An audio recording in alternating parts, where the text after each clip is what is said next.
Okay, cool. Oh wait, let me hold on, debate enjoyer. Let me do this again here on mine. I will. And, Yeah, I was trying to add Pentemple as well, but you gotta accept first. Yeah, do it again. Add me for what? Do it again. It's linking all of our things together. Yeah. Oh, Skyana, you're welcome to join us if Twitch? you want to do the stream together as well. Yeah, on I'm not Twitch. gonna stream, but you guys can. Is it go gonna be for it. shared chat?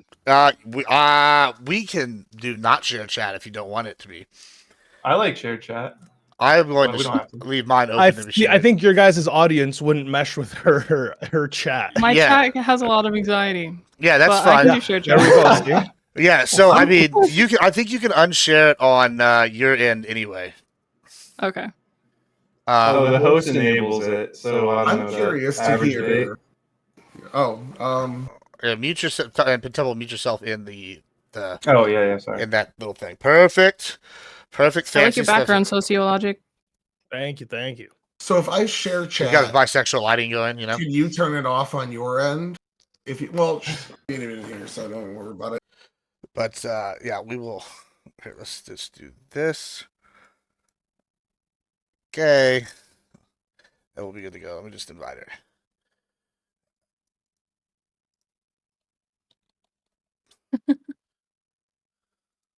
Let me tinkle and grab some water real quick. All right, good. Then we'll get started. I'm glad that everybody was ready to go. Tinkle point two. How's everybody's day? Everybody's good day, good. We big chilling on my side, man. How about yourself? Big chilling. Let's go. Living the dream. Smoking the dry fire tobacco, all the good stuff. Love to hear it. Oh man, Love to hear it. it's finally cold down here again for another week. Never cold. Listen, dog. I am officially on bandwagon with the southern states. Yeah, that's how we're doing. Sure. If I ever see a winter again, Woo! Go ahead. Woo! Thank you. Anyway, go ahead. Yeah, if I ever see a winter again, I'm in Massachusetts right now. It's Oh yeah, fuck that. it's cold.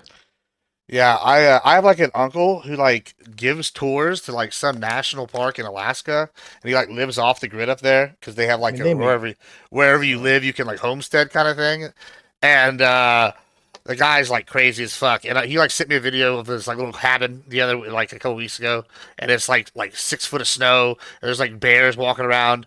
Woo! And another stuff, the hype train. Let's go. Start the stream off. That's what I like to see. Let's go, boys. But yeah, I don't know. It's crazy stuff. All right. But anyway, let's get started. Hey, welcome everybody to another episode of the Debate Championship Series. This is going to be our first seasonal opener. I will explain the seasonal format going forward on Friday or Saturday night, depending. I know that's a little weird, but I'm still trying to figure out a kink in my algorithm, and I want the rankings to go right. But this will count towards that, because the basic format of this thing is the same as always. Judges, just don't use those preconceived notions. You're going to debate on who is the better debater. Other than that, I don't care how you judge. Today's debate is going to be between Average Debate Enjoyer and Sociologic, and they're going to be talking about Israel, Gaza, and Trumptopia, and what's the best option. They're going to present an option each, I guess, and we're going to argue about it. So starting first, let me give body intros. Average Debate Enjoyer, who are you? What do you do? Why are you here? I'm Tyler. I'm a programmer, and I like to debate politics for fun. It's a good time, and I got some opinions here I'm going to try to share with you. So hopefully everybody comes in with an open mind, and regardless of how you feel about how the point got to it did, maybe we could just sway your mind. So keep it open. All right. Thank you so much, Miss Skyana. Hello, I'm Skyana. I'm an casual gamer. I play Valorant and Marvel Rivals, and I'm here because I don't know. You need some woke liberal or something.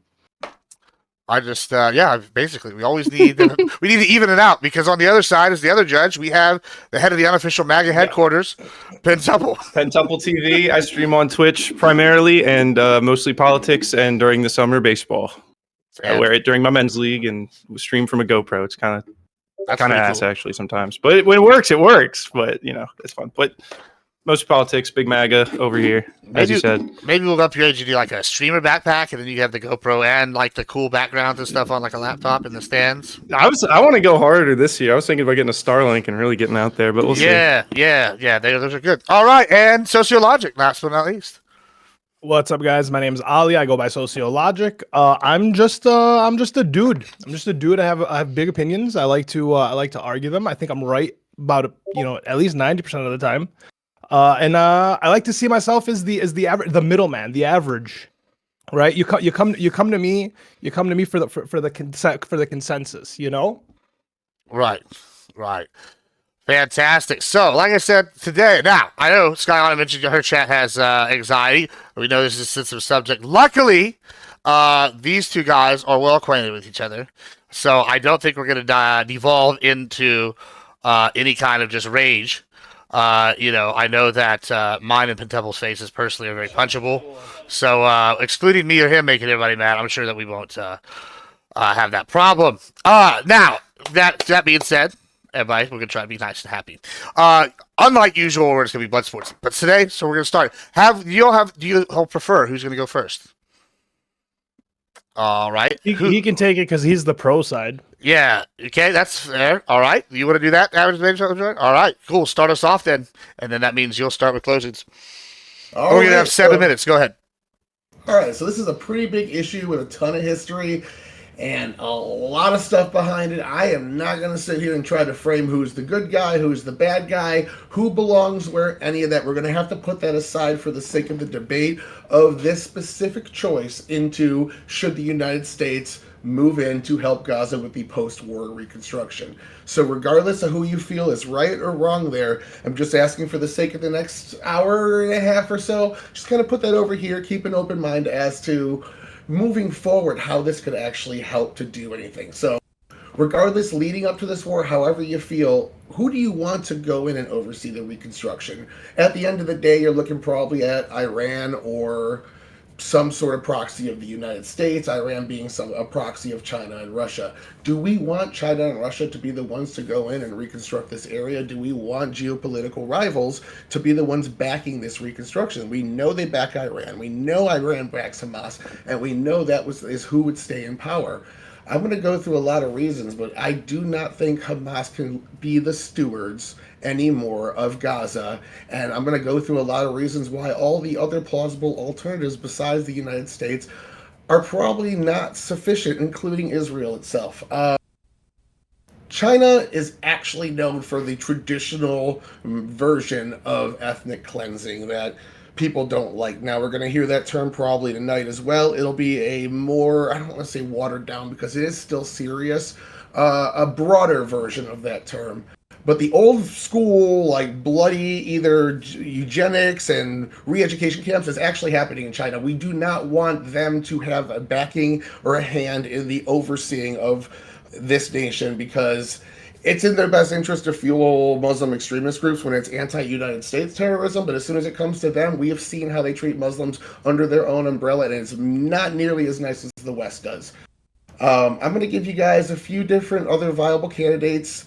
Again, we're going to go through Israel, the UN, and Hamas, the Palestinian Authority, everybody that's kind of been thrown in the hat by different parties, and I'm going to break down why each one of them would be less acceptable.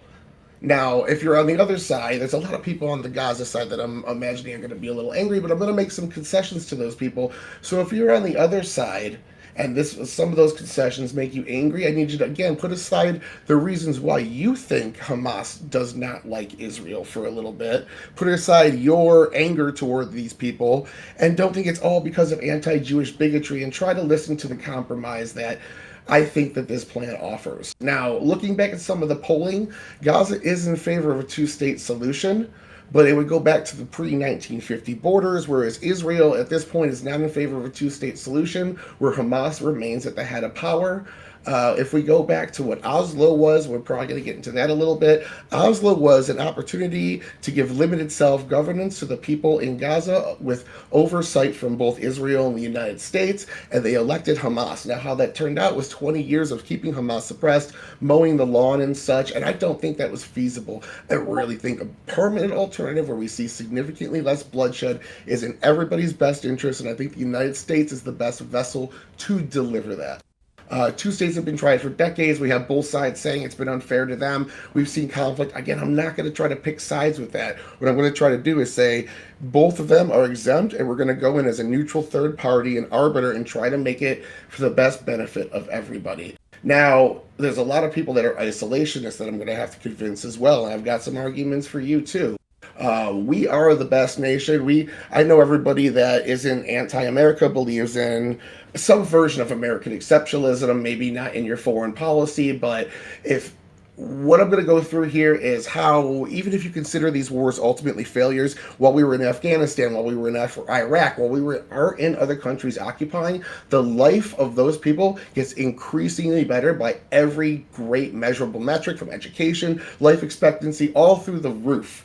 And treatment of women especially is a big one in the Middle Eastern countries that we see go through the roof when America occupies these countries. We just need to be there for multi-generational transitions into a society that is born always knowing this and not the ways of the past. It is a form of indoctrination, but it is to liberalism a better system, I would argue. So, I have to give that point up. But again, so you go into, we're looking also, if you compare this to Afghanistan, 42 million people, giant nation, 1.8 million people, tiny piece of land, completely surrounded on three sides by Israel. I think it's going to be a lot easier to hold as well. Thank you, Gibbs. So again, try to put your biases aside, try to put how we got here aside, the side you take, and just look for the best future. And I think having the United States as a neutral arbiter, hearing out both sides, that it has made several concessions to. If you may think that the Biden government supported genocide, but they were very friendly in terms of getting aid to people in Gaza. And Kamala Harris was saying, don't attack Rafah and whatnot. They were lobbying against Israel in many ways. They were trying to make the other side heard in many ways. I think that we would make the best arbiter for neutrality, bar none. All right, thank you so much. Let me just reset this. And go ahead, Ollie. My panel, how are we doing tonight? All right. Bear with me as I take you guys on a trip down memory lane. 2003.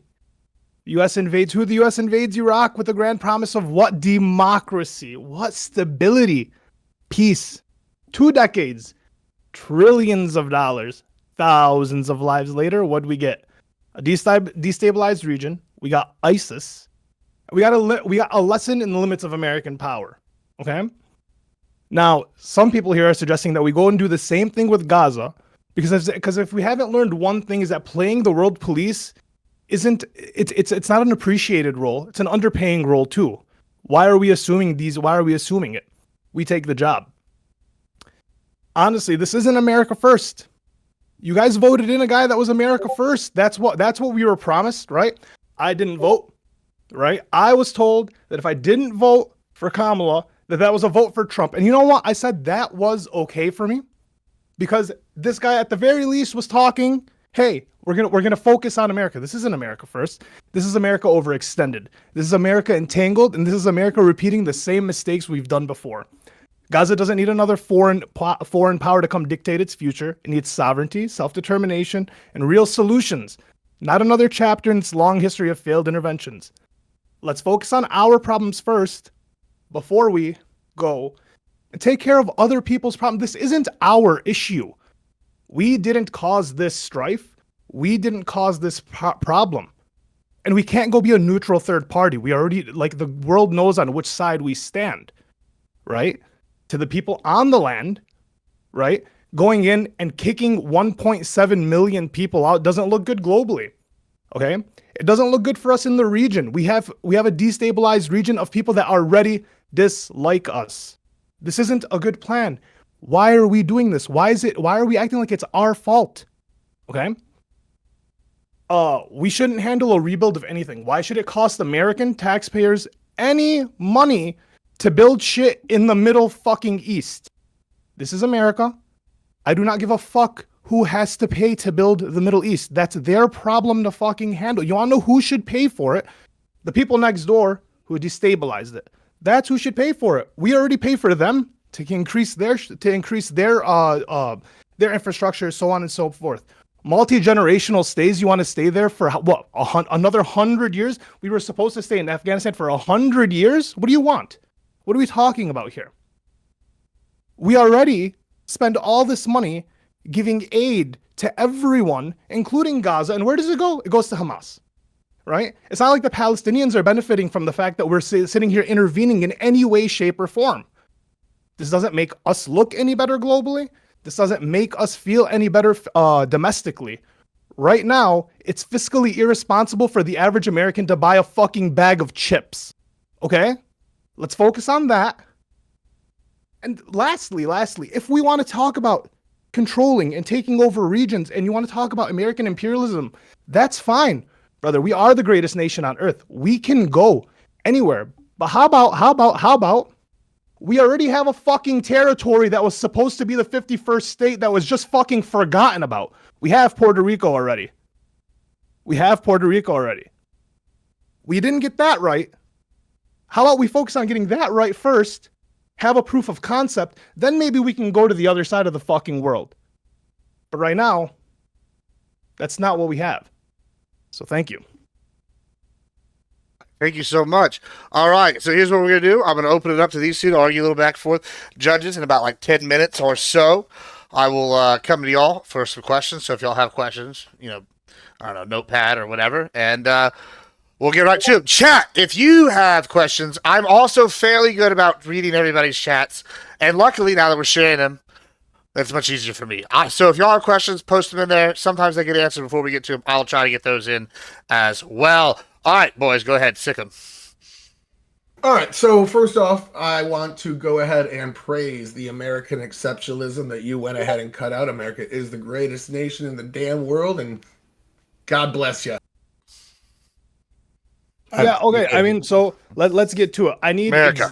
I need to know why the fuck we are taking care of other people's problems, why it's our responsibility, why we have to shell our money, our lives, and our power to do it. Okay, so I wrote down a list of your points that I tried to generalize from your introduction here.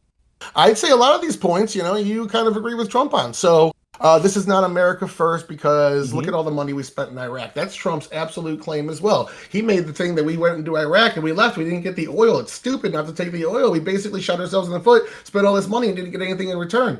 That is something he, in his initial proposal, said that is not going to happen. We're going to be deeply involved in the investment. On top of that, something he probably didn't mention for a particular reason is they have a bunch of national oil resources, billions of dollars worth of resources right offshore, ready to be invested in. It could be a massive industry. And even if we keep it in that territory and don't have the U.S. companies come in and take that over and keep it with them, we'll still have a trade preference with them for being the ones that built their nation up in the first place.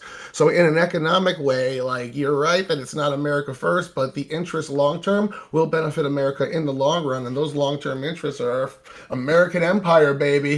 Woo. I mean, the long term, considering that the following presidents agree, or the following whoever continues on this legacy. Two, how long do you think we're thinking? Because we're talking about displacing 1.7 million people, convincing multiple other countries to just accept these refugees, and then building. Yeah, if we talk about all the positives and we just list the positives as if it's not going to take how many years to get to the point where we're actually using the oil, to the point where the oil is worth the investment. How long until it's stable enough to where we're actually making money, to where the taxpayers even care? No one is on board with this, right? None of the people are on board with this. No one wants another war in the Middle East. Once again, it's a region that we have no reason to be in. You want to sit here and claim that it's for oil. I mean, we can be upfront about that, but I don't think Americans give a fuck about oil right now when we're seeing, as much as it can be propaganda, that the Chinese are sitting here and beating us with their solar energy, with their AI, whatever it may be. That's what's being shown to Americans, and we're over here fighting for oil still? Let me just jump in before Tyler responds. Oh God, I got a timer going off. Ali, To your point there, let me ask you this: Do you think there's some of us here on the right that feel like Trump a little bit flip flopped on this issue because he's saying no new wars and he's talking about invading Gaza, and this has been argued to be like a peacekeeping or like a building proposal more than a war. Do you see it that way, brother? I mean, I like these are my people, right? You're talking about like you're talking about invading the Middle East when there's already troves of terrorists, right? Let's just say we do get in and we displace them, and Hamas just leaves, and the Palestinians do just leave Gaza, and then they go to Jordan. It's not like they're not gonna gather and try to oh my god, recruit more and more. It's gonna be easier to recruit terrorists because you're gonna have a population of people who are now joined into another country. They don't want them there. Who are they going to blame? They're not going to blame. They're done blaming the Israelis at that point because it's the Americans that came and did it. This cannot lead to peace in any way, shape, or form. Okay, so you go into a few things here. Let me jump in first and foremost with you're basically saying the U.S. government can't walk and chew bubblegum at the same time. We have a vastly large U.S. government to the size that they're downsizing thousands of employees. They're getting mad that they can only fire like 1,000 employees a month is the limit. So like there's a massive amount of people. State Department can handle X while Health and Human Services handles Y. Like we can do multiple things at once. If you're worried about prices in the United States, then we just saw that January, Biden's last month of inflation, we saw a massive tick up in inflation in terms, I think it was like 0.5, one of the largest rises since inflation ticked up to 9%. That's concerning. And yeah, like Trump cutting regulation is going to take years for that to actually drive prices down. I absolutely agree with you, but that doesn't mean we can't do X and not do Y. There's a lot of things we can do there. So, what was the other thing you brought up there? Kicking everyone out. So you keep bringing this point up. That was what Trump somewhat alluded to. He did say when he was talking about the destruction, you can't go back. And then he said, if you leave, you can't come back. In a way, like basically saying if you leave the country once we take it over and make it nice, you're not going to just be allowed to walk back in. That's something the next day his press secretary clarified. I linked it in that group chat we were in. She clarified it.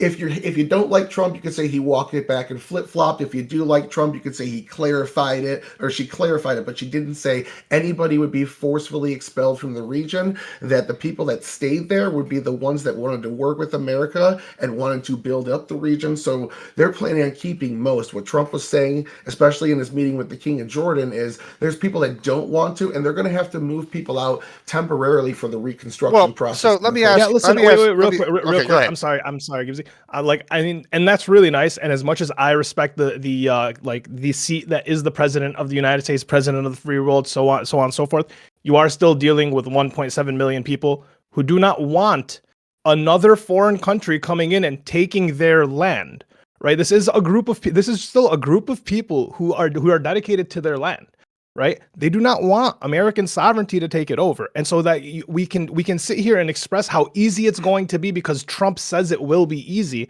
And I respect the president of America, but like even the president of America has limitations to the entire world. In addition to that, I would like to ask you a question as well, Tyler. So Trump's preaching America first. That resonates with me. I like America first. But say I was Jordanian. Jordan's already fought a war with the Palestinians that reside there after taking in something like 4 to 5 million refugees previously, which is almost half their population now. And they fought a war, and they almost had their monarchy assassinated. Why would we want to do something to like Jordan, potentially destabilize them? And then, putting them second. Wouldn't it be their best interest to tell us no? What do you have to say to people that are arguing that? It might be, but Jordan just came to the White House. He had a public and then private meeting with Trump. After, they're going to be meeting all those nations that immediately rejected this deal day one with Trump's initial rhetoric before his administration walked it back or clarified again. If you like or hate Trump, you can pick your favorite word. When the president of Jordan came, he said he was going to take 2,000 sick and injured kids, cancer patients, people hurt by the war. He took them immediately back to Jordan for help. What Trump is proposing right now in this current iteration of this policy is just temporary refugee camps while they rebuild the structures that need to be rebuilt in the first place. He wants to make this the world wouldn't accept Israel in there. Let's be completely honest. It's just not going to work regardless of why people on the Israel side say it's anti-Semitism. People on the other side say it's to be in interest. Yeah, we can force them to rebuild the land that they broke on their dime, right? And not take the land and tell them to stop. And then you can put stipulations on onto the Palestinian with the new region, with the new land, give them their sovereignty, and have it explained. More attacks that we don't have to involve ourselves at all. We don't have to all we have to do is instill that the people who did the destruction pay for destruction. We do not have to pay for destruction because we're not going to see any recoup. Our ROI on this is going to be like zero for too long. I agree with you. That is one way we could address your concern, but the other, I'm also addressing your concerns with this plan as well. A lot of the things that you brought up in your initial statement are actually already addressed by the administration because other people brought them up as well. And again, they clarified the three, one of which is they're going to let refugees return. The other two were buying Gaza outright. Trump removed that rhetoric and said, we're no longer going to buy it. We're just going to go in there and take control of the region. So another point you keep bringing up is self-governance. Well, we can get to that. We have Oslo. After Oslo, we saw the Oslo in the 90s. It didn't go that well, but negotiations started. What Oslo was Israel allowing this region to have an attempt at self-governance that was closely supervised by Israel. Because I really don't want to get bogged down with whose land that is. It's a completely different debate that if we get into, we're never going to get back to this actual proposal of Gaza. But the way the legal side sees it, to the best of my research, is that Israel marched through that land, removed Egypt, who was in control of it, from leadership, and that land is now technically qualified as a refugee area inside the Israel border. Mm-hmm. Now, so that land is what the Trump proposal is doing is saying the United States is going to oversee control and allow these people to stay until we see them able to have self-governance in the way Germany, South Korea, Japan, and other ways. This is old school nation building. This isn't like President Bush half in the door, half out the door nation building. Let's just put a pause here. Let's go to our judges here and see if y'all have any questions here. It seems like a good stopping point. But Temple, you look like you're ready to chomp it in a bit. I have some notes here. So it seems like both sides of this argument ultimately want like prosperity and peace in the region, right? That's our ultimate goal. So as far as like the people being there, I don't have a vested interest in making anyone leave. And I don't have a vested interest in like making sure that certain people stay. I just want there to be peace in the region. So I do think that the practical, easier route to do that is to get the Palestinian people in Gaza to actually like, get on board with not, I guess, engaging in terrorism and stuff.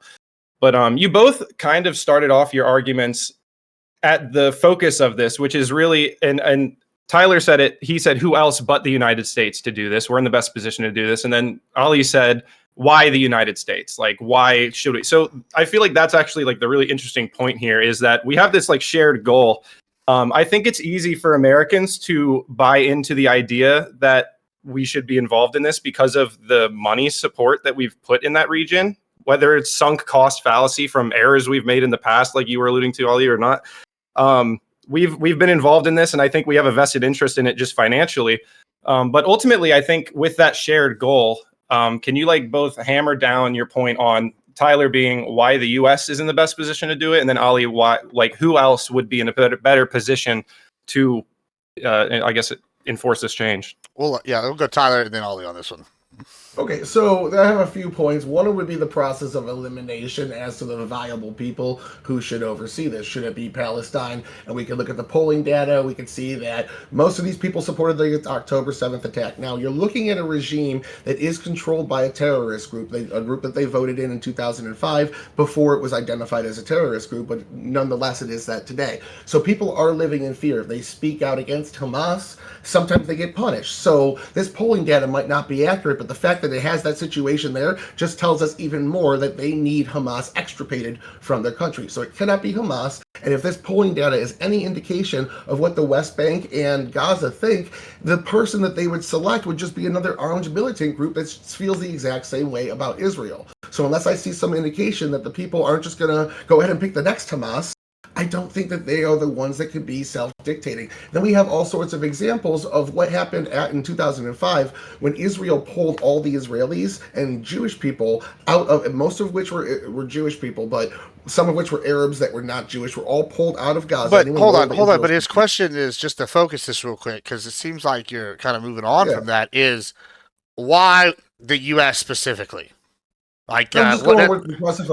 I'm attacking his argument in that he's saying the people there. I'm saying the people there are not set to govern. I have more arguments for that, then I'll get back to that. Okay, and so okay. The U.S. specifically, when you're there, if you look at Afghanistan, and again, you could say Afghanistan was a failure in general because public sentiment changed and we never accomplished the goal that we set out to. Absolutely, in that regard, it was a failure. But then if you actually look into Afghanistan and what happened for the people that were there, while we were there, we see pretty much U.S. laws, institutions, and living standards were implemented. So if you've ever read the book Why Nations Fail, you figure out most nations are built up on economic institutions. While we were there, their economic institutions flourished. Sure. Education. All right. Let me just ask for a quick summary. Right? Is your point basically, because it feels like we might be getting lost in the weeds here a little bit. Is your point basically the U.S. should do it because when we do it and we stick around, it's good? Is that your basic argument? Because like based off the metrics of the people there, or like, and you're not really focusing on. And that's the main substance of that argument. Is that correct? It's best for them in the short term. It's best for us in the long term, based on how Trump is structuring this with our investments in real estate and gas. Okay, cool. Thank you so much. Now, Ali, go ahead. I mean, to Tyler's point, like the history of that region, Americans, I'm sorry, we don't have the ability to quite comprehend it. Our history is somewhere between 247, if you want to take it from the Declaration of Independence, to like maybe 400 years old. We understand a short lineage of time. For us to sit here, we can't even agree to who deserves the land because of how we call it a conflict. People call it a war. It's a genocide. There's so many conflicting arguments coming to this like area. Why we shouldn't be involved is honestly, anytime we've gotten involved, it hasn't come to our benefit. We went to Afghanistan. We went to Iraq. We have Israel there. Israel is supposed to be our control in the region. They're supposed to be our greatest ally, and they're supposed to hold shit down for us. And it seems like, like we don't have really too much control of that directly, and that the control is coming back to our way. Globally, we are besmirching our name if we're going to go into a region and displace 1.7 million. Like, it's literally like look at the optics globally. You do have white Americans coming in to displace Semites from their original land. It kind of feels like the Romans are coming into the Jews, right? And then that's what the history there lets the people perceive. And so optically, it just isn't good for us. Financially, it isn't beneficial for us. Militarily, isn't beneficial for us. And I'm not gonna lie, domestically, no one wants this. So I don't see where the benefit to us begins, right? And we're doing this all to say that we want peace in that region. Peace in that region doesn't come by another foreign country coming in and taking another land and displacing people. We've tried this multiple times, and that's really all it is. I think it's time to understand that like this isn't our region to control. We'd be better off had we not tried to control them and made these people our allies. But they hate us. Why? Because we support the country that they feel is hyper adversarial to them. And we're in hyper support of it, right? To the point where globally right now, optically, I'm sorry, it does not look like America is in control of Israel. It looks like Israel is in control of us. And so, wait, can I ask you a question? Do you believe that like the U.S. actually could make people in the region their ally over say Israel, or in addition to Israel, either one? I think if there were better efforts, if there was less like overlooking the acts of Israel and kind of like reining in what Israel is supposed to be, in at least in correspondence to us. We don't rein them in the way we're supposed to. If we did, right? Yeah, there is possibility for they're making they were making partnerships and peace deals with Israel itself. Why wouldn't they make them with us? Interesting point. Skyline, did you have any questions for us? You're muted. Didn't look like. Oh. I think. Yeah, I was thinking for a second, but I wanted to touch on Socios about like having them rebuild what is broken. Like how are we able to just like tell someone to just build that? Like who is gonna rebuild the houses and stuff? Like how can the US order that? We put restraints and stops on them, right? Like we fund them. We don't fund them like as in their whole country, but we give them a lot of money. We give them a lot of weaponry. We support them in many ways, shape, or form. You either cut this financial support or they rebuild. In the same way that we're planning on convincing other countries to take in a potential populace of 1 million or 1.7 million or however much it may be that we're trying to displace for X time. We're expecting to tell other countries to do that, which is going to be a financial burden on them, which is going to like detriment their economy, detriment their infrastructure, so on and so forth. We can turn around and tell the other people to rebuild as well. Then what's the difference between Tyler that also touch on that?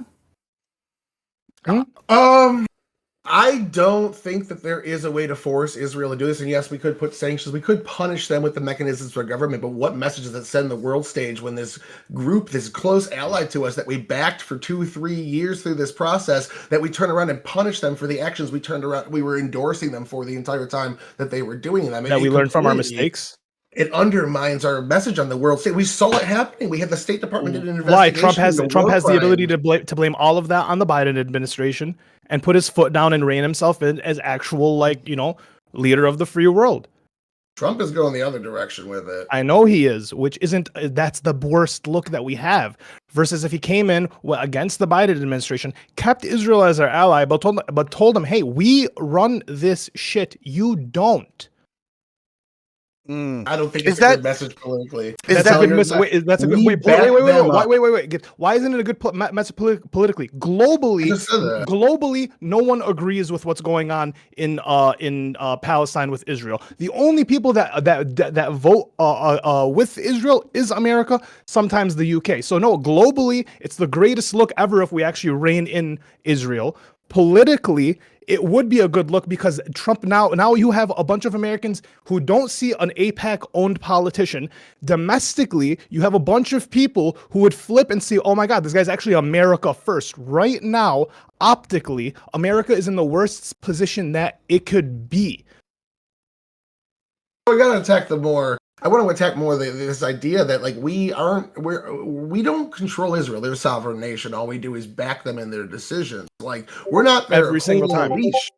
No, we're not holding leash. We're holding. So Kamala Harris flat out came out against them going into Rafah. Like we do not back them every single time at all. Let me frame this. Let me actually frame this. Okay, so on one side, we've supported Israel since basically its inception, right? And that seems to be where we funded and pushed into the region.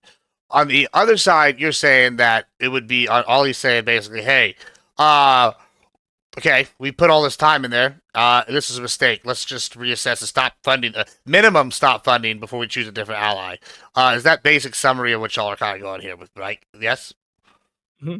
And then my question to add with to add to context to add to yours is that America didn't help Israel be what it is because we have this strong place in our hearts that the Jews have a homeland or that they deserve this. It's because with having Israel, they're meant to be our greatest ally. They're our sidekick in the Middle East. That is why we support them. We do not support them because we are just holier than thou and we care about this specific group of people. Okay, we only help them so much as they can benefit us. Okay. I agree. And they're not benefiting us. More. They haven't been benefiting us for the past at least 7 to 10 years. We get into this though with the money and the way Trump is structuring this. The major things that people complain about with going into other countries is troops and money, and both of which troops will be safe because we're completely surrounded right now. Israel, because of the first trade. How many bodies have to go down for you to consider it still safe? Yeah, actually, that is the Philadelphia corridor. That's actually a good question that Ali is kind of broached here, and I'd like to hear you answer this. So we've invested a lot of time in Israel. Okay, what's the return on ROI on this? Right, it seems like every country in the Middle East, even our other tacit allies like Saudi Arabia, on the down low hate us because of Israel, You know, Al Qaeda, they thought they come from Saudi Arabia, right? 9/11, that's a big deal. What do you have to argue in favor of the ROI being good on all this investment with Israel? Well, that's a political thing right now. So Jordan came in. They said they were excited to have talks in the future with the Trump administration moving forward on this. They alluded to Saudi Arabia is already on board. They didn't flat out say that, but they said the king of Jordan flat out said the only real holdout right now is Egypt, who called an emergency meeting next week with all these surrounding Arab nations to discuss this policy and Trump's changes. Most of their changes were to the first night of what he said. And again, 3 major things have been walked back or changed since then to make this more palatable to those nations. And something I didn't get to yet that was in his introduction is who is going to pay for this. Trump is saying America's not going to pay for this. We might have to pay for the deployment of troops. We can ask for that as reimbursement. We could charge some sort of consulting fee for being the oversight of this. We could potentially make money just for the action of oversight, not talking about all the investment we're going to get, the future investment into a massive oil reserve and a massive real estate area that we're going to be overseeing. Like, the return on money in America is massive, and the threat to troops is minimal because it's surrounded by 3 sides by Israel, 2 sides by Israel proper, and 1 side by the Philadelphia corridor, a 20-mile strip that Israel holds as of the first treaty to return hostages to Israel. So other countries are going to pay for us to have control of oil fields that we're going to benefit off of, but they're just going to foot the money for. Mm-hmm. They're not. That's what I don't think. I said that earlier. I don't think those are going to actually be under the control of the United States. I think the United States is going to have some sort of preferential trade with them. We're going to make sure we don't leave like with we would Iraq. have that anyways. We left Iraq with only 9% of the oil. That's what Trump is worried about. Well, okay, only 9%, or did you say 90? There, 9%. I think 9% of the oil. Okay, yeah, I okay. Let's just making sure I didn't hear something crazy there for a second. All right, let's go back to the judges for the sake of breaking this up. Scott, I'll let you kick things off this time. Did you have a question for him? You can let Pentuple go. All right, Pentuple, looks like you're leading the way on the question. Sure. I got one, kind of both for Ali actually, but just more like opportunity to clarify the argument that you're making. So I don't think you'll get a lot of pushback that the U.S. doesn't have a great track record in the Middle East. But I don't know that we would argue it's worse than the U.S. being completely uninvolved. What position would you hold on that? Do you think it's worse than if we had just not been involved at all? Because I would say like we haven't really accomplished all of our goals by any means, and there's certainly been like a bit of a derail in some of those areas. But is it worse than if we had just never gone, do you think? No, so it's not so much that I think that we should have zero involvement within the Middle East. I think it's once again, it's not that I'm like being anti anything at this point. This is really just like a discussion I'm seeing. We're too heavily focused on one country in that region that the rest of the region that we could be allied with is adversarial with, right? And then that gives us a bad look, whether it be to the people on the ground there. Right. And all I'm saying is like our leadership doesn't have to be so heavily favorable to one country. It could have been regional and we would have better relations that would give us all the benefits. Okay. I don't know what nations they're kind of adversarial to us. You look at Jordan; they're very good to us. Egypt's pretty friendly with us. Trump, one of the first calls he made was the president. Yeah, they have to be. They have to be. No, but they also, no. Okay, put Americans on the ground. Put American troops on the ground and see how friendly they are. Biden was on the plane to go to Jordan. Put American troops canceled on the ground over a fake news story. Yeah, they're afraid. They're afraid. The people and the governments do not want. They don't want to go to war with America. And that's what Trump's saying. Trump's saying he's not even saying truth. I know he's not. But the second troops touch the ground, you were going to have the people domestically. There are terror groups that's only fueling the rage. Right, you're only fueling the rage. It has to be explained because the United States Engineering Corps is under the Army. So if they go in, you have to have troops on the ground to make sure they're safe, regardless of where they go in Gaza or if they go to Ukraine or if they go anywhere. They just have to have that military escort. So if it's explained to them like that, look, Israel's actually per buffer zone. Explain to who the terrorists that don't care about your. Actually, let me just. I think the point Ollie's trying to make, I guess you're trying to. I don't know what you're trying to do here. Really, is the. Yes, I think we all understand if the Army Corps of Engineers goes, there's got to be troops on the ground. I think Ollie's point is, even if like the domestic people can't understand that, the terrorists are just going to use this as a fucking opportunity to hit them. Like, that's with bombs and missiles and guns. Is that not how that would work? You have physical people on the ground. I'm wondering, like, There's if there's no people, that. Well, I guess this just maybe you could make sense of my scenario and just correct me. Yeah. If there's no Americans there at all, no American die, right? We got that, right? If America Engineer Corps go, that means America troop go, and then a terrorist blow up, people die, correct? Yeah. Okay. So we agree that is a potential risk, correct? Absolutely. It's a potential risk for free trade, for driving your car, for going into space. Absolutely, yeah. Okay.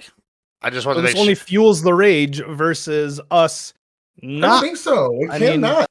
We have multiple nations in that area that are all meeting to discuss this, and they're going to come and talk to the Trump administration about it. No one cares what the leaders say.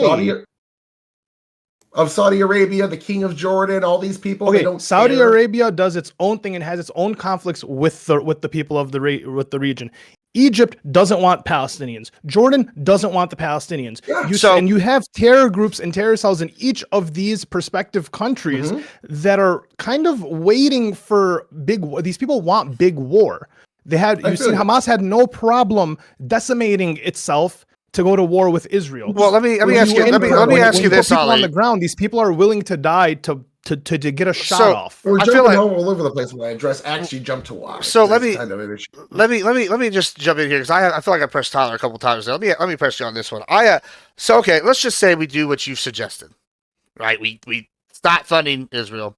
And now we're supposedly going to, maybe either fund something else or we're going to fund other states in the region other than Israel because I guess it's not been working out. Who do you see in that region that would actually be our ally? Because the way I look at it, I go, Iran, not our ally. That's obvious, right? Okay? No matter whatever we do, they're not going to come around. I mean, it's basically a religion at this point, within the religion. Then we have Turkey. Well, they hate us because we just tried to throw a coup over there. So, I mean, that's not going to work out any soon. Lebanon. Okay. Yeah, Lebanon. Yeah, Lebanon same is size. Same Lebanon is controlled by third controlled by Hezbollah. It's basically like an Iran proxy for a portion of it.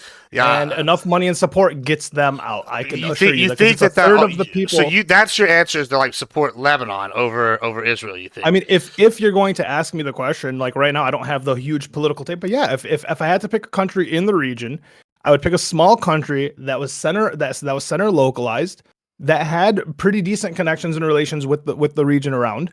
And Lebanon deals with Christians, it deals with Sunnis, it deals with Shias. It has a parliamentary sectorial system where it's the Christians hold presidency, Sunnis hold parliament, and Shias hold some of the smaller working ongoings. And so, I mean, if I had to pick a region, for me it would be Lebanon. Or Jordan, right? If you really want to, or Saudi would I'm sure the Saudis would love to be our greatest ally in the Middle East. Okay, so true or false? Did Parliament in Lebanon get so backed up and problematic that they didn't have trash services for 2 years? Is that true? 2.5 years. Yeah, 100%. Okay, I just want to make sure that's the country we're proposing swapping. That's a similar one because okay, just sure. Well, hold on, wait. If I'm no, I'm not saying you do a swap immediately. Just give full hand. If we're talking about nation building, anyways, okay. Right? From and if we're talking about if we're talking about transference of funds and power, yeah, I think give Lebanon 2-3 years with American support. It could. I don't suggest that as an actual declaration. I'm just saying if you have to ask me, gun to head, yeah, that's who I'd pick. Okay, all right, interesting. Pintupple, you had another question. You said. Yes, it's just another opportunity to get something out of Ali. The comparison you made, I was just when you were talking about refugees and moving them out. I know 1.7 million is a lot logistically for any sort of refugee situation, but how do you differentiate the argument here, where it's we don't want them to be refugees, from what we've heard the last 8 years about having to accept all of these refugees in Europe and people being they take question to that and then they get shut down and it's a bad thing. But here it's this is the argument that I feel almost we've been making for refugees in other cases. How do you differentiate those two, or do you not? Or I'm sorry, can you clarify? Are you saying that how do I differentiate other people having to take refugees while saying we shouldn't? Right. I want to clarify. Is there a difference? Is there a difference between what would be happening here, where it's a war-torn place and these people are refugees, so they're going over to the West, which is the argument that we've been making for the last 8 years everywhere else in the Middle East? People should go to the West.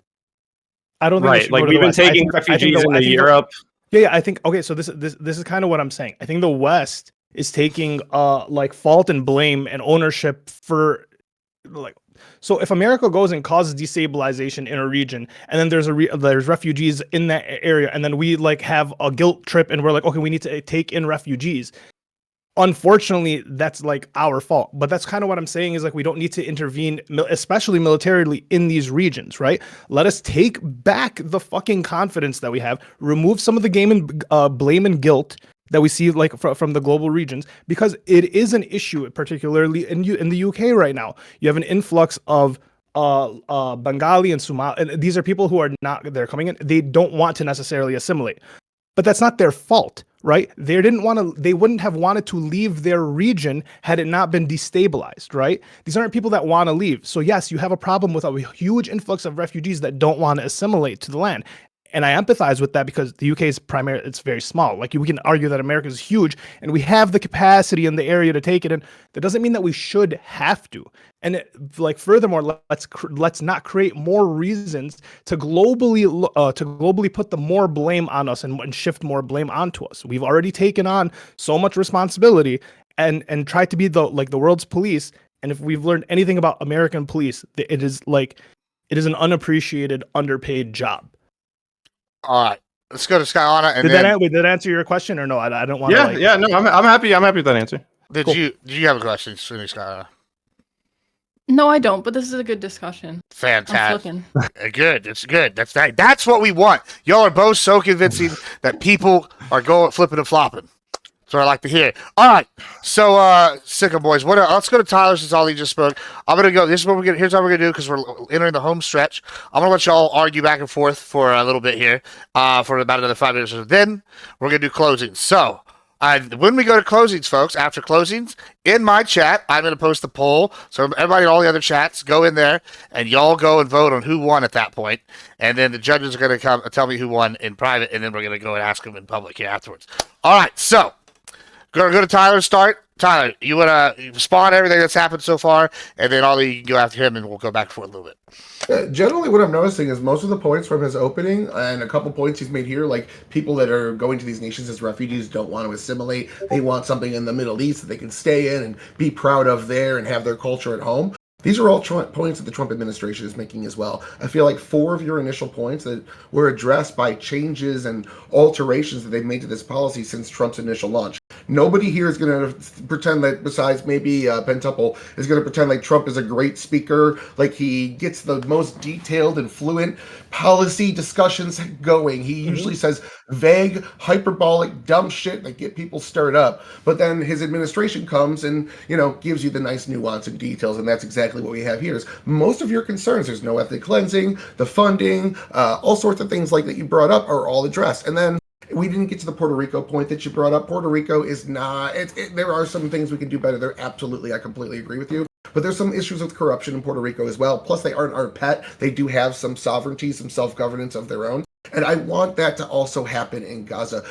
With the polling coming out of that nation and the 20 years now of history with Gaza having limited self-governance under Israeli supervision, it didn't work. It wasn't working. And there's a question that was brought up from Gibbs addressed to you of people you think that would kind of reject this. Here's the list of nations I think that would back it, and I think they're the most important in the region: Jordan, Saudi Arabia, Egypt, Qatar, Turkey, and Israel, and the United Arab Emirates. And I think that Qatar and Turkey would be on board because they would use this, getting on board with this to get Trump to look the other way for what they're doing in Syria right now, backing the new government that's in there. There's been some whispers about them persecuting Christians and getting a little bit like pushy with land in Syria and whatnot that other people have taken. But they could say, hey, turn a blind eye to this, and we'll be on board your regrowing effort in Gaza. And we could get all of these Arab nations on board doing the funding, making sure all of them have an input, Sunni, Shiite, everybody from that region, having the U.S. be the arbiter of this peace. And again, that would normally fall to the UN, but I have a long list of things that the UN has failed on and been infiltrated by Hamas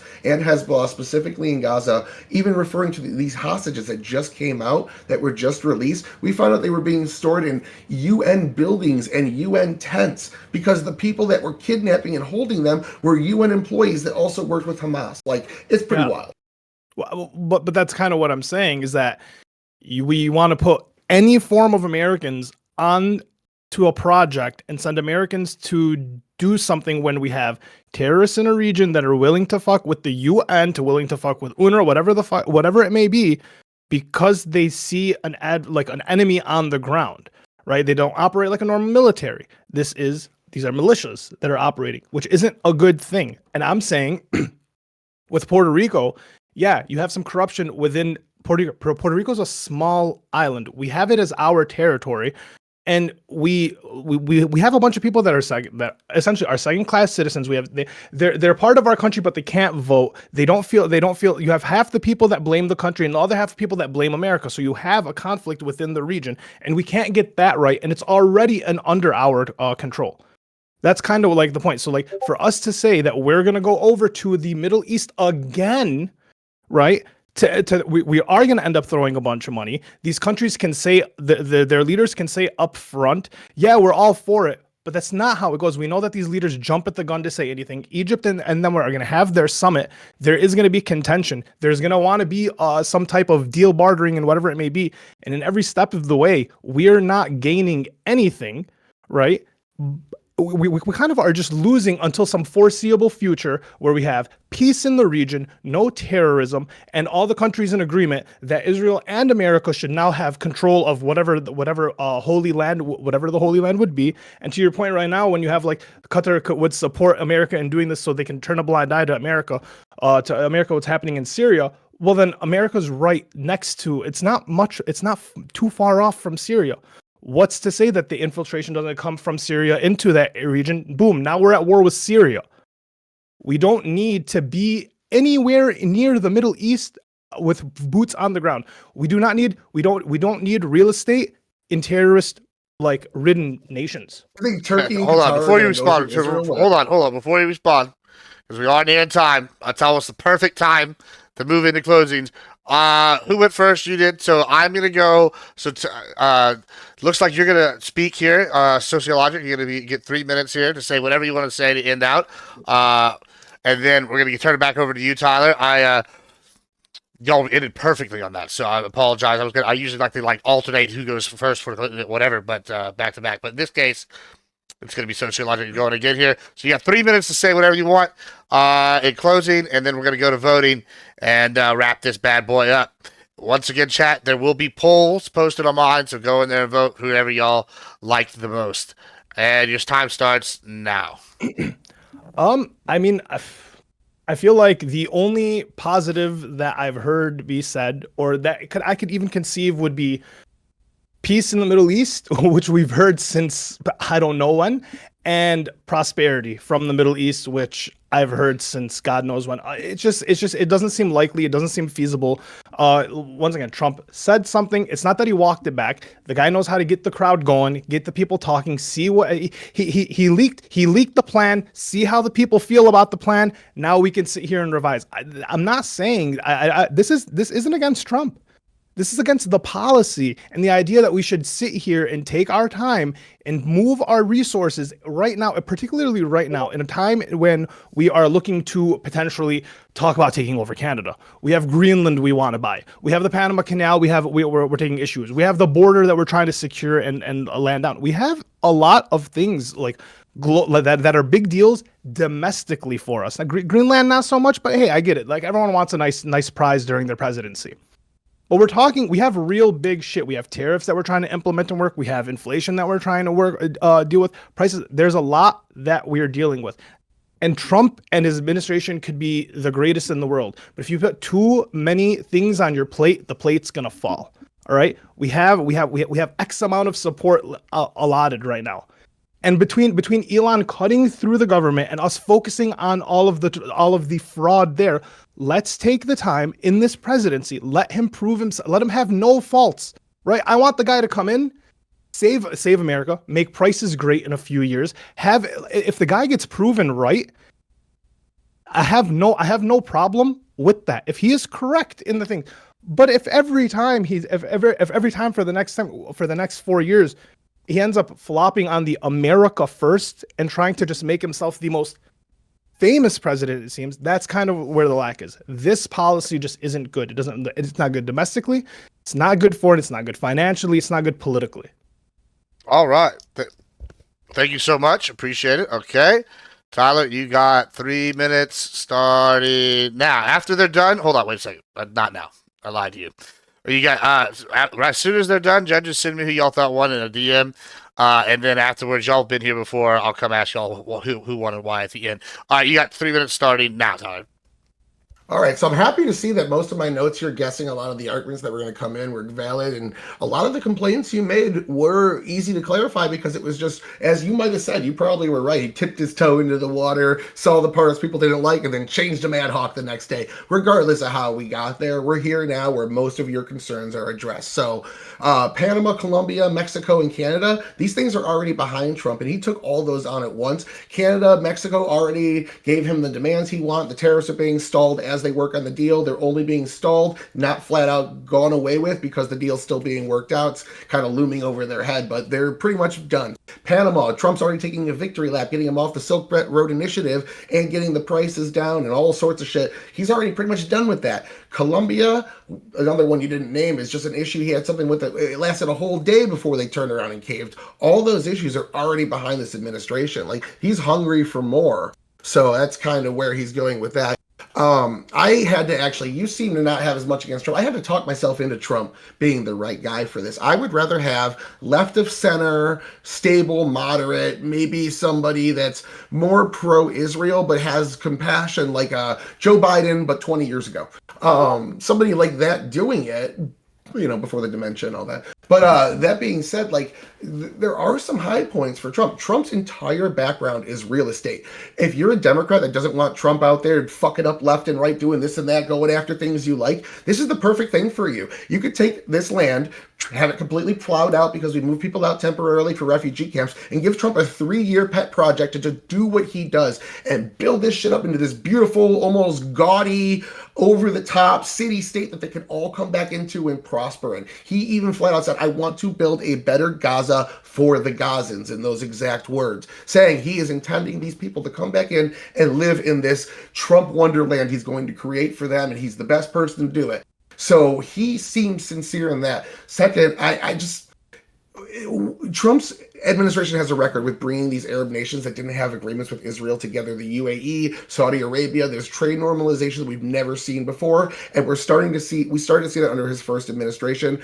We saw a lot of efforts in the Middle East culminate in a lot of niceties that we've never experienced. We're not quite there yet, absolutely, but it was a good first step. I could see this conflict being a microcosm for conflicts in the Middle East. This goes out the window. You have solved something that has caused, it's like the thorn in your foot. You remove this thorn from the foot, the pain up the back stops because now you're not walking any differently, and you start to see all these other problems in the region alleviate. Thank you so much. Fantastic. All right, judges, send me who y'all thought won. Chat, the poll is up. Quick things. Like I said, little announcements here. I will be announcing what the seasonal format looks like probably Friday night or Saturday sometime. And then Thursday, before Valentine's Day, the day before, we're going to be doing a panel tomorrow over whether or not the passport bros were right and what that means. It's going to be real interesting, real fun panel. I'm excited for it. It's going to be real spicy, I'm sure. And last but not least, thank you to my wonderful judges for spending time out of their day to come judge two nerds on the internet arguing. And it's always what everybody likes to do on their Wednesday nights. I know, big fans. So thank you all so much for coming. And thanks for participating in chats. While we wait for the results, what did everybody think here so far? I enjoyed my hour-long competitive dance. It was beautiful, and I couldn't have picked a better opponent. Yeah, I thought you both did really well, just to get that out there. I thought it was super close to me. I'm still working out how I'm going to decide this. So yeah, I think the points were articulated well. This is probably one of the better discussions or debates you'll probably actually hear on the topic without people just trying to yell virtue signal over each other. Yeah. Well, also, you both have a very good debate style where it's not this is one of those things where there's millions of variables. We couldn't possibly know all of them. There's certainly things that would change both of our minds here, but we identified that the similar pursuit of having prosperity and peace in the region. And then it just comes down to how do we achieve that? And I I guess I can give my my ruling if Gibbs wants me to. I'll hold off unless he doesn't. Yeah, just hold off for let's wait till chat's done, and then yeah, you give your ruling here. We're gonna see what happens. But yeah, send me who you thought won first, though. Like, so I have. Oh, word. Yeah, so I have a thing here. I can keep track. Yeah, I gotta decide what the most suspenseful, exciting way to reveal who the winner is. You know what I'm saying? Gender reveal. Yeah, gender reveal. But wouldn't that be something? If I really wanted to make my maids' lives really terrible, I would definitely go get the balloons with the stuff for each side and be like a red and a blue side and pop that bitch. The confetti balloons. Yeah, I would definitely do that. You're muted again, by the way. Me? Am I talking about it? Oh yeah, the balloons. I'm still like pretty 50-50, but I agree more so with Socio. You think so? Well, go ahead. Yeah, you can go ahead and guess what you get it, I guess. Here, let me see who you got. Yeah. Oh, okay, my bad. Well, that's fine. Go ahead. So go ahead, got it. That was the big reveal. Okay. Yeah, so you got Socio. Tell us why. Chat's wrapping up voting. I think I'm leaning more towards Socio. I don't think just going in there and like kicking people out is gonna really solve anything. I think it will cause a lot more violence, and I know it's like long term maybe we'll make more money, but right now do we really have to like get more involved? And like I don't know, we could like sit on it for a second. Oh, sure, yeah. Well, that's But I fine. also like there's a lot of things that Tyler has also said that made me like, okay, maybe this is the right way to go about it. So Good debater. So you're torn, but you're going socio. Is what you're saying. I think I'm still like torn 50-50. Oh yeah, What's the poll looking like? The Bro? poll. You got a minute left, and it's Socio's in the lead 10-6.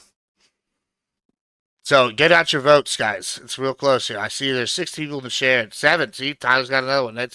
It's going. The poll is in my chat right now. Talking about like another 30 seconds. We got a good 70 people watching almost. Yeah, I'm saying this is fun. I like these. I think this is a fun format. Yeah, I like. I really enjoy it. So it's coming down the wire. You got 8 now for Tyler. So 10-8. So you get them in there. 15 seconds. So they're coming in late. Snipers coming. I also highly recommend voting for yourselves. It's always something I recommend doing. You know. Oh shit. No, I'm not doing that. Now you have to, Tyler. Yeah, what are you gonna do? Okay, Why wouldn't you? fair. Listen. I'll tell you right now. If y'all ever find me one of these, I'm voting for myself. That's fair, but I would rather lose a good debate like this than win a shitty one. I am more than happy to take the L here. This is also true, yeah. All right, so it looks like Sociologic won the. Here's what we're gonna do. Sociologic won the chat. Let's go to Pentuple. I think you figured out who won. So maybe this will help inform Skyana here on what her decision is, because chat says Socio by a short margin, 12-9. So you go ahead. As you can see, I had the scoreboard. I put up points when you guys made good points that I really liked, and you both had 3. You both, I think you both made great arguments, but what I decided, just for the purposes of making a decision of which one of you guys won, because I think we probably could have gone on longer for me to actually I still haven't really decided what I think about the issue. So I'm just kind of going off of like how you guys approached and presented your position. I think Sociologic won on America First, in the sense that like we do have a lot more to focus on than like dumping a bunch of money into a project over there. But I think that Tyler won on the overall American interest, and also you won on the American track record in foreign policy, but then Tyler's counter argument about Trump's record in the region was a really good argument, I think, that helped settle that. But it ultimately comes down to the point about whether America's involvement is better than not being involved. And if America is involved, then I think Tyler's plan is the one that we have to go with. I am not convinced that America being uninvolved would have prevented destabilization. I mean, we definitely have had corrupt interests around the world that have led to destabilization. I don't know if that was inevitable, whether we caused it, whether it's only because we went, or if it wouldn't have happened if we went. But it seems like our involvement there is necessary for some reason. I'm not sure why. I'm not a foreign policy expert, but it does seem like America is going to be involved in this. And if we are going to be involved in this, I think we have to have a stake in the end result, I guess, which is what this really looks like to me. So I went with Tyler on that, just to boil issue, but ultimately you both did very well. Yeah. And so 1-1. No hurt hearts over here. 1-1. Scott, you're the tiebreaker. you're my favorite left winger, like non-right winger that we've had on these panels by far. So Me or Tyler? I'm You. technically left to center and just. No, I consider Tyler right wing. Yeah, I was about to say, talking dude, about? They kicked right. him out. Anyway, He's like pretending to not Yeah. be, but no, Ollie. I mean, you're my favorite on here. all right, Scott, you're the tiebreaker, so no pressure. But you decided all the marbles It is now. going to be 1-1. I do agree with like a lot of what Pentuple was even saying of how you guys argued and the points that you guys made, and that I agreed with as well. And if we do have to get involved, then I'm putting my vote towards Tyler. Yeah, all right. Don't seem so sad about it.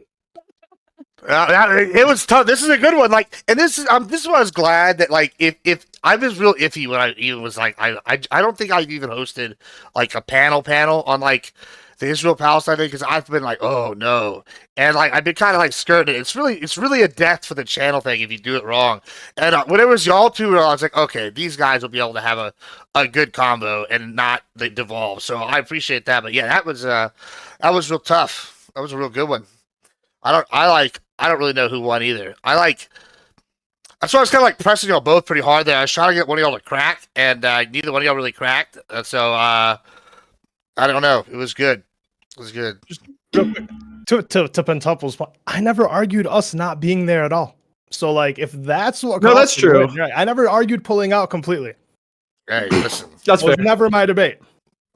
I will say, like quitters, like I was saying, there's so many like more variables and stuff. Like Mhm. I don't actually know if when you account for all the variables, like how necessary it is that we're doing all of this stuff that we do over there. But I mean, it's like overwhelming that the experts agree that we have to be over there for whatever. I'm not huge into foreign policy, so I'm like easy to swing on it. Yeah. You want to have allies in regions. My whole argument is that we could have more allies rather than just focusing on one ally that seems adversarial to the region. That's true. Yeah. Well, on that, You both crushed. yeah, No hurt hearts. No hurt hearts. it was really good. Yeah, like I said, Congratulations, that Tyler. was probably the closest one I think we've had. Like Yeah. there was the Fabian, the championship one was pretty good, but I don't know. I think this was much more like. I don't really know who won either. So like, but it looks like y'all judges decided for us, so we didn't have to go to a thing and have to use my crazy tiebreaker strategy that everybody's gonna really love but hate at the same time. So I'm glad that's saved for now. But yeah, so we're gonna end this. We're gonna raid somebody. I think we're gonna raid Scott because she was nice enough to come join us today and not do her usual thing. And thanks so much, guys. Bye, everybody. This has been fun. That was a great time. Hell yeah! Thanks for having me, guys. That was sick. Thank you, Tyler. Amazing debate, I'll brother. see you all soon. Congratulations. Fuck yeah! Always. We'll be at it again. I got a couple.